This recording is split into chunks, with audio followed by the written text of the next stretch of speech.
me to introduce you to our two executive producers and writers, Bill Motz and Bob Roth. Hello. Then the Freemakers themselves, Vanessa Lengies. Nicholas Cantu. Eugene Byrd.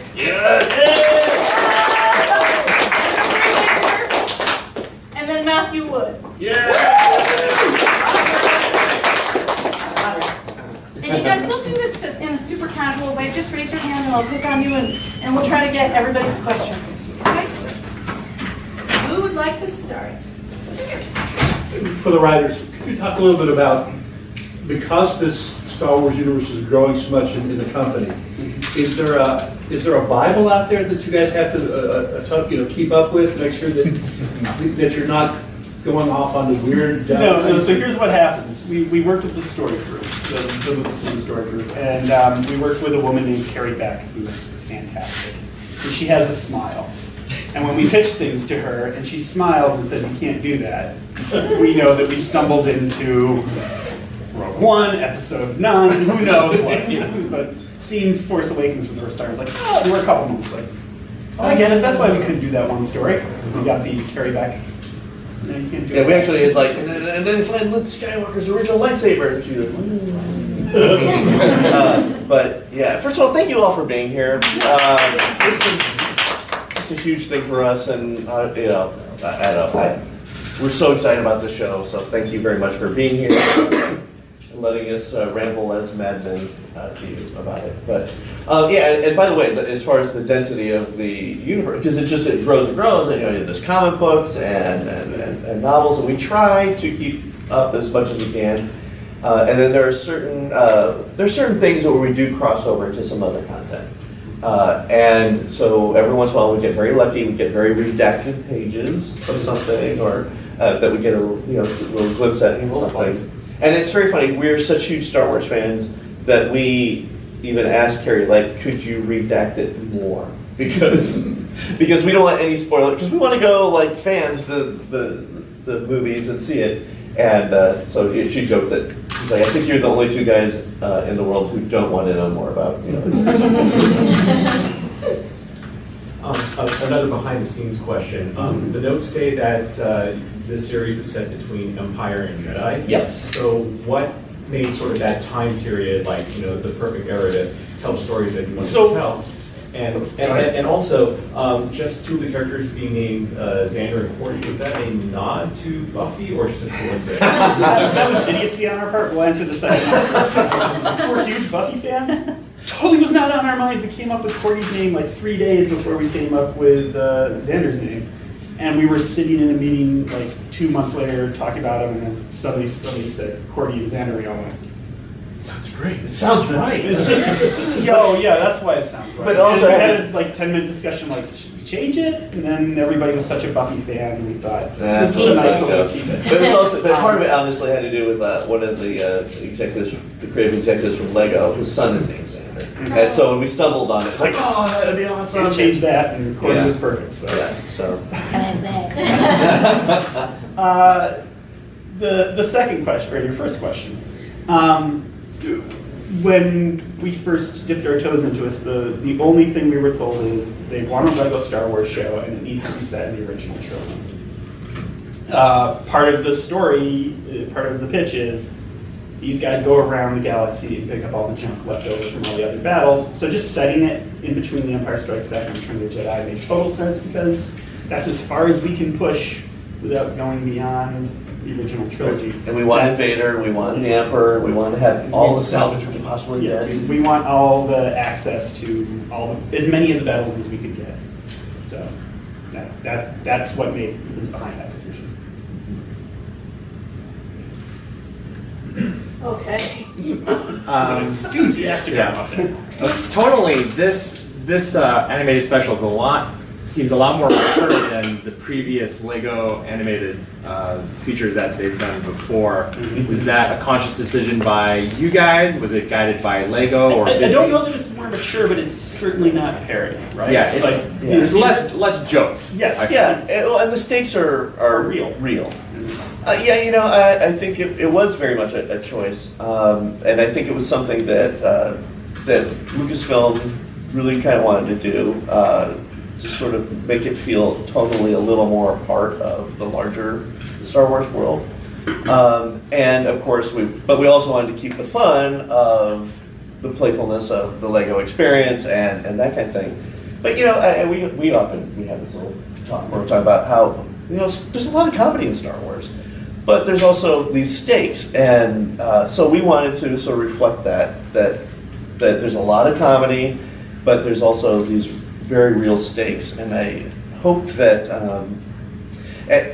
And as the show progresses, so you guys saw the first episode, right? Right. So as it progresses, as it were, the first season is almost like a film in terms of there's an arc that goes through, and the characters grow, and there's those kinds of things, and it builds to a place that we get into some areas I think are kind of surprising and much more intense than you might expect from a Lego Star Wars show, which I'm personally very excited about. And then also it's also fun and funny the whole way through. But that was our intention, was to do something in that. So thank you that you noticed that, because that means we worked a little.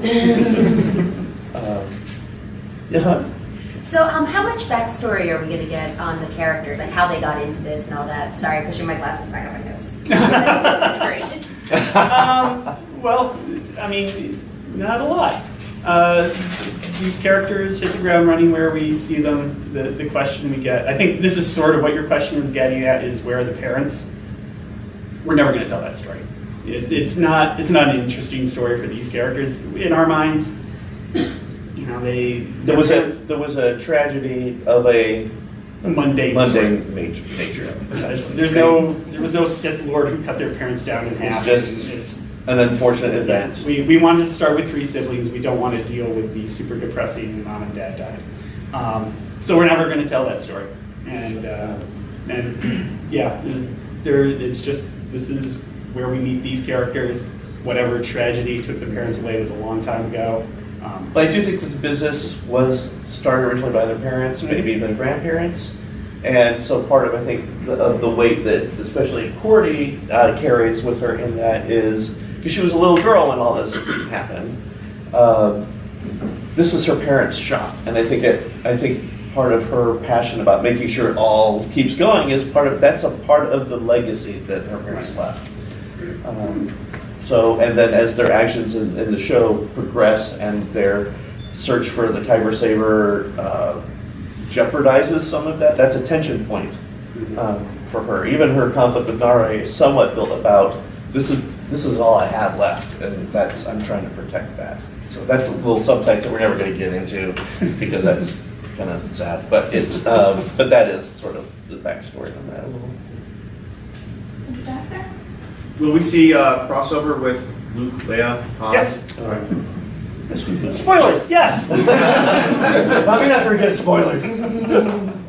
You're going to see a lot of familiar faces. Some Luke and Leia, big ones, and then some other more minor ones that you may not be expecting. And I have Dengar's sitting back. Dengar's in the set. That's a good clue. There's a reason why Dengar's in the set. You're going to see Dengar. And by the way, I love Dengar. What I like about Dengar too is, when you think bounty hunter, everybody thinks Boba Fett, right? Boba Fett is the bounty hunter you want. Oh, is this? Do we have to worry about this? Yeah, I'm looking up like that's not. Don't worry, we're on the second floor. We have plenty. But I think So the window's good? Great leg.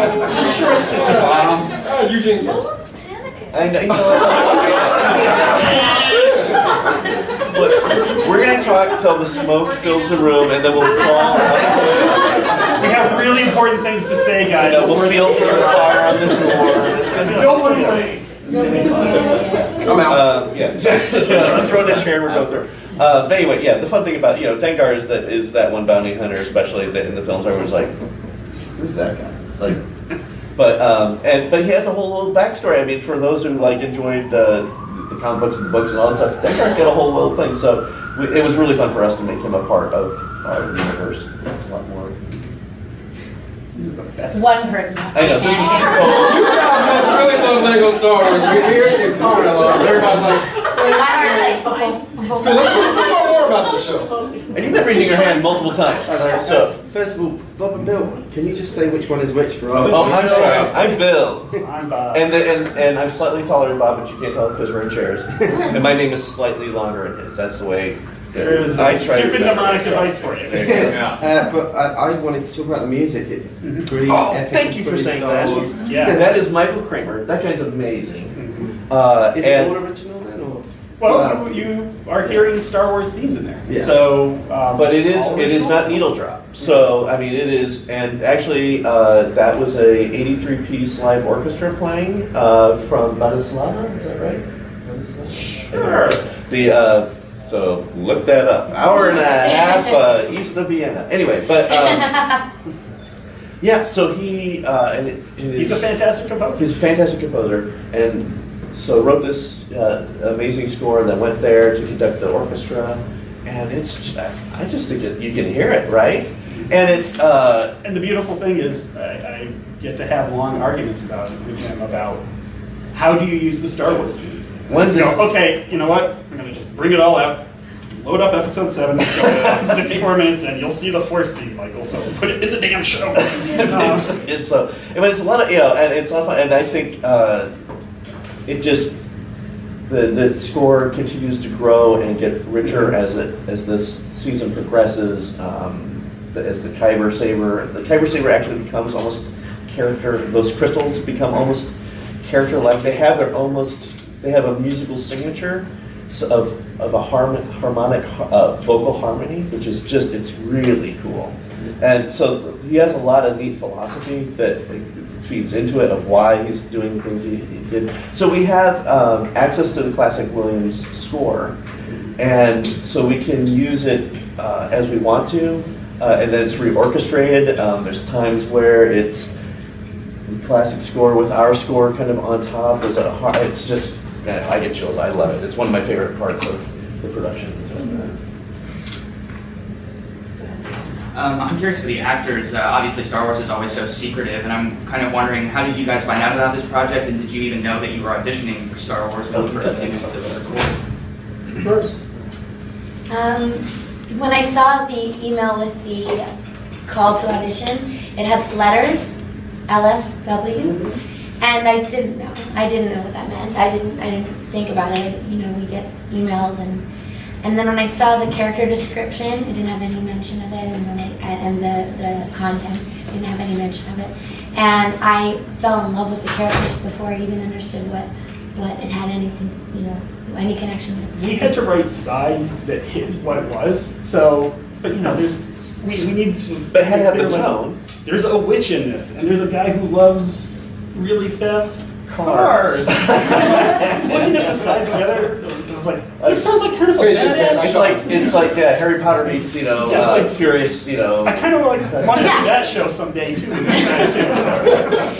Yeah, so it was a show that you'd want to be on for sure, and definitely when I read the Kordi description, how tough she is. She's a tomboy, and she had these little brothers that she took care of, and she's really responsible. And I fell in love with that, and then she's really she loves to entertain for the purpose of making money, which I really connected to that story too, and so it was really fun. And then when I remember doing the audition on my phone under a sheet at a hotel. I was in Mount Shasta, I think. And I was like, you know, making sure that the sound sounded okay. And I don't know anything about sound, so I was like under the sheet doing this thing. And I was like, I think that was pretty good. It felt good in my body. And then when I got back to LA, they said, oh, they want to see you. Okay. And we went and met Bill and Bob. And I remember I hugged them.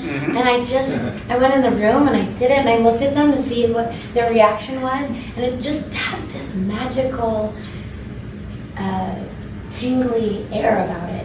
And I remember feeling when I left, there's something big here. And I didn't know, you know, and so it's like it was a felt sense that it was a felt sense that it was a family project, it was a wonderful project, and that it was a part of a universe that was well loved. So that was my experience with it. How about you guys? Go on, brother. All right. Well, my sense of perception wasn't that good because I had no idea what it was. So my mom got the email, and we're looking it over, and I'm like, oh, cool, this is a cute little thing. And so we get into our closet to record it. She's in a blanket, we're in a closet, and we're just recording the whole thing. And I used to live in San Antonio, so that's where we did it. And then I had to come over here for another animated project. And while I was here, I got a call back. And I was like, oh, okay, cool, I'll go there. And I still had no idea what it was. It was like, you guys did a really good job of hiding it. So, and then the second callback came around, and then they finally broke the news. And it was just big deal. It was a very big deal for me. I was just kind of like, okay, stakes are high, let's do this, Nicholas. You came in with such confidence. He grabbed himself. It's usually because I like to show big emotion, kind of, just because I'm a goofy kid at home. Whenever I'm like brushing my teeth, doing a bunch of weird stuff in the mirror. I'm always like acting out lightsaber fights. So I guess that's kind of where I get my eccentric personality kind of thing, where I'm just always so active, and the Coca-Cola helps too, But yeah, they did a really good job, and I had no idea what it was, but when I finally did, I was like, oh man, this is a dream come true, I hope I get this. And when I did, oh boy, was it just, my neighbors probably wanted to call some cops or something. I was just screaming at the top of my lungs, and it was really cool. So why don't you go ahead? Thank you, Nicholas.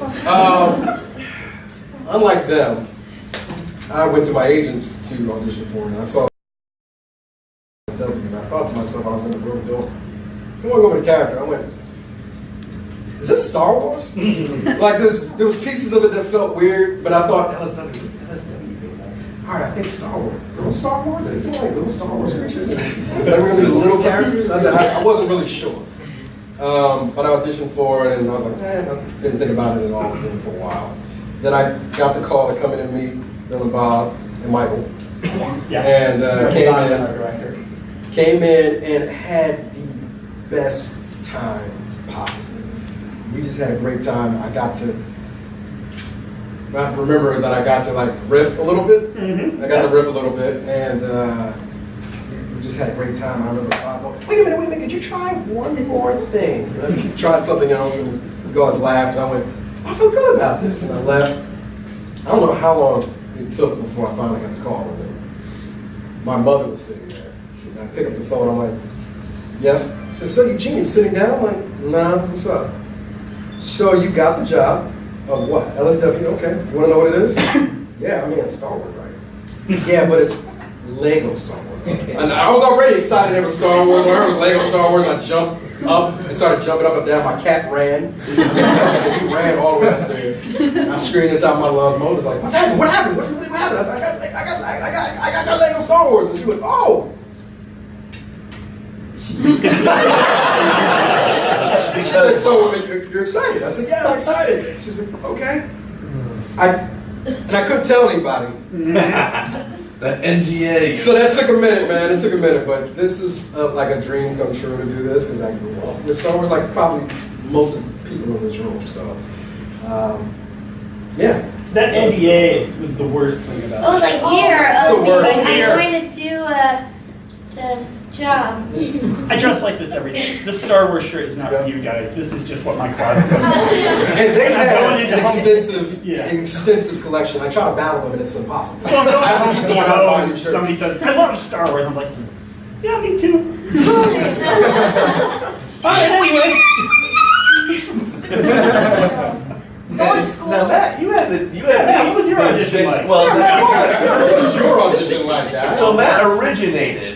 Yeah, I got a call from my agent down here now. I live up in San Francisco. I work at Skywalker Ranch. Do you know? Yes, doing sound effects work on some other projects too. And so I got a call saying, hey, they're doing an animated show, and I was working on Rebels at the time. and I still am. And we're gonna and there's a sidekick robot named ROGR, and they want you to do it. And I said, wow, what, is that the battle droid? Okay, so it's probably gonna last. It's gonna die after one episode in some painful, humiliating way.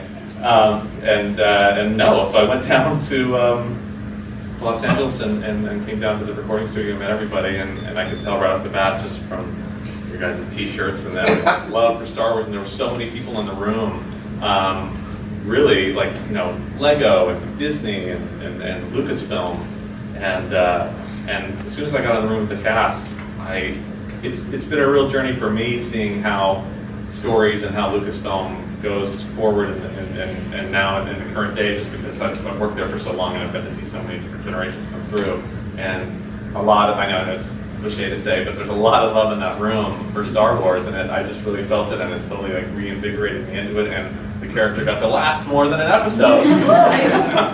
So I'm very happy about that, and Roger, he's baking cookies, delicious, and doing stuff like that, so it's just fun to have that, to be a friend to Nicholas's character and all that, and watching these guys work is a dream for me. One of the things that happened, and you always hope that when you're doing casting is this crazy magic alchemy, you're hoping you're finding someone who brings and interprets the character in a way that is what you were hoping for, and then going beyond it, right? Bringing something new and interesting to it. Funny ad-libs. And all that stuff. But what you don't necessarily anticipate is the sort of incarnation of the character. And what was really fun was this family became a family. Like right off the bat, and they started sort of taking on like the roles, and it was this kind of fun thing. And I remember it happened in a couple different recordings, and certainly the Wall of Library recordings, where, which by the way, that's some exciting. That's the height of acting when you're talking about like fall down. Now it's a 3-foot fall and a 5-foot fall, whatever that kind of thing. That kind of silly stuff.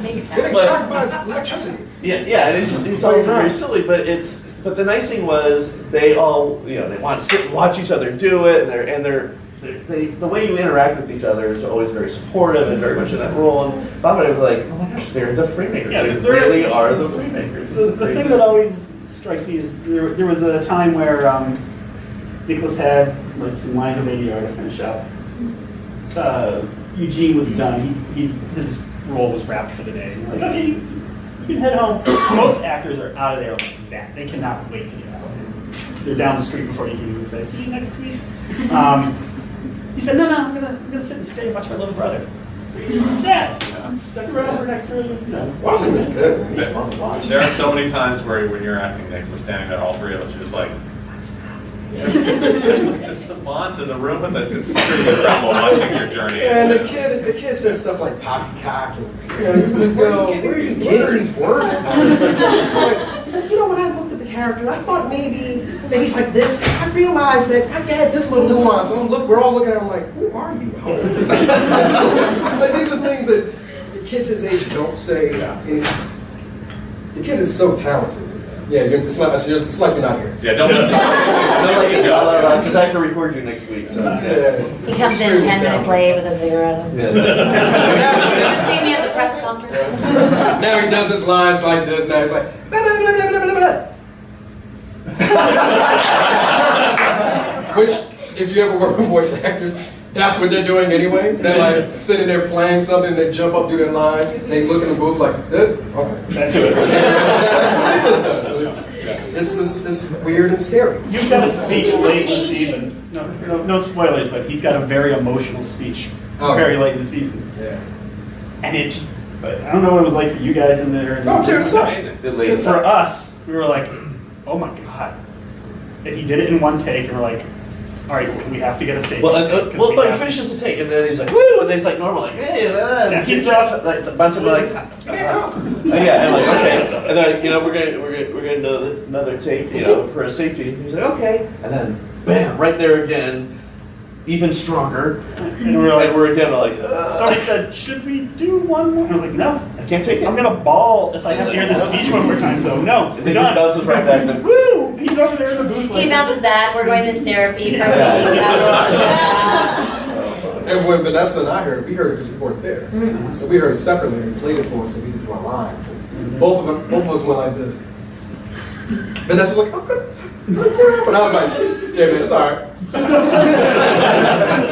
Yeah, go ahead, roll it. I got it. It's good. He's whatever, man.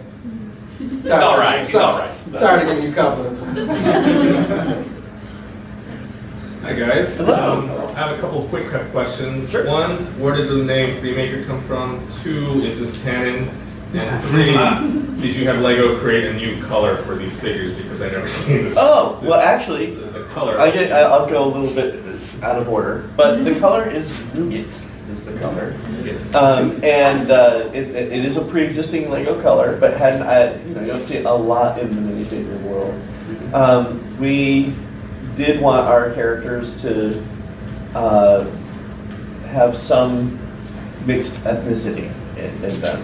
Undefined, but partly out of that was we wanted people around the world to be able to say that those characters kind of look like me, and that was something we kind of wanted to do. Yeah. And anyway, so that's the story behind the nougat, which anyway, but then for the name, it was kind of fun. There was a lot of kicking names around. Yeah, because look, Star Wars, there's that thing of like when you hear Skywalker, it just sounds so kind of right, and and it's evocative of something. It sort of tells you something about what he does, but it's not. He's not Luke Moisture Farmer. Yeah, whatever. It has a sense of like this destiny, but I don't, whatever. So we're like, oh, okay, great. So we kicked her. I mean, we just dozens of terrible names, and but then we were trying to talk about like what did they do and that kind of thing, and we were talking about okay, look, I like the idea of free. We were kicking around free and said they are, first of all, there's those people who build by the instructions in their Lego sets, and then there's those people like I'm just gonna free form it and make my own thing, and that's what's fun about Lego is you can do that. And so we like the idea of they're sort of free. They're making these hybrid ships, and that are uglies or Zulus, and thank you, and that kind of thing. But we also like the idea that, but they're also a part of a journey of bringing freedom to the galaxy. And so makers, they're builders, they're that kind of thing, but they're also helping make free the galaxy. So they're free makers, and it also sounded like I think I know someone. I think I went to school with somebody named Freemaker. So it has a little familiarity, but also, but that was.